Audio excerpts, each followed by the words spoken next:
हारिस रऊफ के नाम पे तो ऑस्ट्रेलिया वाले भी बहस कर रहे हैं कि कोई कहता है उसको होना चाहिए, कोई कहता है कि दूसरी टीम बेहतर समझती है। अब एक प्रोग्राम में ऑस्ट्रेलिया के फॉर्मर कैप्टन एरन फिंच कहते हैं कि हारिस रऊफ तीनों फेज का, यानी स्टार्टिंग में, मिडिल ओवर में और डेथ ओवर का बॉलर है। जिस तरह की उसकी फॉर्म चल रही है, बीबीएल में as a highest wicket taker उसने फिनिश किया है, तो मुझे नहीं समझ आ रही कि इस तरह का स्ट्राइक बॉलर आपने क्यों टीम में नहीं रखा है।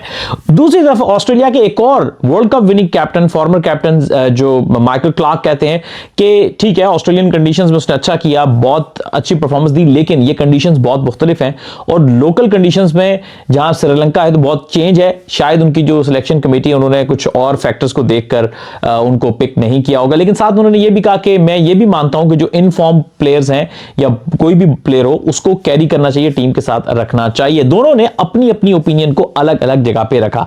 अब तीसरा ओपिनियन है पाकिस्तानी फैंस का, जो कि पिछले कुछ मेगा इवेंट्स में कुछ ऐसी परफॉर्मेंसेस आई जिनको लेके वो काफी नाराज रहते हैं और वो कहते हैं कि जी उनकी परफॉर्मेंस अच्छी नहीं और वो मुश्किल या बड़े मौकों पे रन्स दे देते हैं। चाहे वो 2023 का वर्ल्ड कप हो, वहां पे हारिस रऊफ काफी महंगे रहे थे, यूजुअली एक कदर साउथ अफ्रीका वाली गेम को छोड़ के काफी एक्सपेंसिव रहे। बीच में वनडे क्रिकेट में काफी महंगे रहे, चाहे वो चैंपियंस ट्रॉफी की बात करते हैं, चैंपियंस ट्रॉफी से पहले ट्राई नेशन की बात करते हैं, 2024 के वर्ल्ड कप में जो मैच में आखिरी ओवर करने आए थे अमेरिका के खिलाफ, वहां पे उनको रन्स पड़ गए, मैच हाथ से निकल गया। 2022 के वर्ल्ड कप में इंडिया के खिलाफ मैच रन्स पड़ गए, हालांकि उस मैच में अच्छी बॉलिंग भी की थी, वो मैच हाथ से निकल गया। एशिया कप में उनको रन्स पड़ गए, फाइनल में हाथ से निकल गया और बहुत सारे ऐसे मैचेस लोग याद करते हैं। तो वो ये कहते हैं कि ठीक है, इन बिटवीन बॉलिंग करते हैं, लेकिन अक्सर क्रूशल मौके पे उनको मार पड़ती है और शायद मेगा इवेंट्स में ये फैंस का ख्याल है कि रिलायबल नहीं है। दूसरी तरफ काफी फॉर्मर पाकिस्तानी प्लेयर्स ये वो कह रहे हैं कि हारिस रऊफ जो है वो, आप उनकी बैड परफॉर्मेंस की तो बात करते हो, लेकिन जब अच्छी परफॉर्मेंसेस हैं तो वो आप क्यों नहीं याद रखते हो, आप सिर्फ बुरी परफॉर्मेंसेस याद रखते हो, जो कि ज्यादती की बात है। और काफी लोगों का ये ख्याल है कि वो फॉर्म में भी हैं और एक पेस भी ज्यादा है बाकियों के मुकाबले में, तो ये उनका एक्स फैक्टर है और ऐसे एक्स फैक्टर प्लेयर को लाजमी टीम के साथ होना चाहिए। अब अब ये सारी सूरत हाल कुछ इस तरह से है कि अगर आपने हारिस रऊफ को बायर किया है तो फिर नसीम शाह किस परफॉर्मेंस के साथ टीम के अंदर है। आप हारिस रऊफ को कहते हो कि जी आपने क्रूशल मौकों पे कुछ मौकों पे रन्स दे दिए हैं, ये लोगों का बहुत सारा ख्याल है। तो नसीम शाह तो अच्छे बासलाहियत फास्ट बॉलर, कोई इसमें दो राय की बात नहीं, लेकिन नसीम शाह जब से इंजरी हुई 2024 की पीएसएल में वो आए थे उससे अब तक स्ट्रगल कर रहे हैं बुरी तरीके से।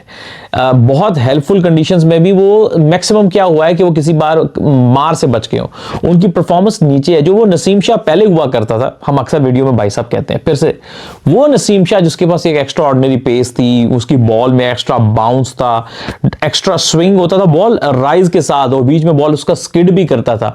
इन क्वालिटीज की वजह से नसीम शाह तीनों फेज का बॉलर था। एक वक्त ऐसा आया था 2021 से लेके 23 तक इंजरी के बीच में, यानी इंजरी से उनकी पहले, कि नसीम शाह पाकिस्तान का बेस्ट बॉलर था तीनों फेज में। लेकिन इंजरी के बाद अनफॉर्चुनेटली नसीम शाह ने थोड़ा सा अपना एक्शन चेंज किया, उसका जो हाथ लोड होता है उसने लोड को छोटा किया, तो कुछ ना कुछ मिसिंग था। इधर वो एक्शन चेंज करने का मिसिंग है या इंजरी की बात से उनकी उस तरह से बॉल नेचुरल नहीं रही है, जो भी XYZ फैक्टर है।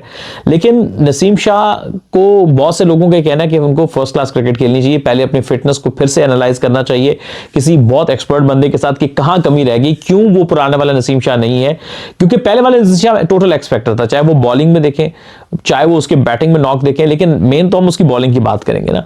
लेकिन अब वो एक्स फैक्टर निकल गया जो उसके पास था। अब बस आप एक बस की चूंकि पहले खेला हुआ तो उस एतबार पे लेके जा रहे हो, परफॉर्मेंस नहीं है उनकी उस तरह से जिसको आप साथ कैरी करो, तो वो एक्स फैक्टर अभी तक चला गया और उस पर उनको काम करने की जरूरत है। तो खैर हारिस रऊफ के तनाजुर में बात हुई थी, तो इस सब के बीच में कई लोगों के ख्याल है कि नहीं, आपको बिल्कुल ही नए नामों के साथ जाना चाहिए था। आकिफ है आपके पास और तेज फास्ट बॉलर्स हैं, आपके पास मोहम्मद हसनैन का फास्ट बॉल, उसको बिल्कुल अपने राइट ऑफ कर दिया है। इसी तरह से और काफ़ी लोगों के नाम लेते हैं, लेकिन अब तो चूंकि स्क्वाड की सिलेक्शन हो गई है तो हारिस रऊफ के ऊपर लेकिन डिबेट बहुत अच्छी खासी चल रही है। अब तो पाकिस्तान से निकल के ऑस्ट्रेलियंस का मैंने नाम लिया, फॉरेन तक पहुंच गई, क्योंकि ऑस्ट्रेलिया में तो हमेशा ही हारिस ने अच्छा परफॉर्म किया है। तो आपके इस हवाले से क्या ओपिनियन है कि आप मिस करेंगे हारिस रऊफ को इस वर्ल्ड कप में? कमेंट सेक्शन में जरूर बताइएगा।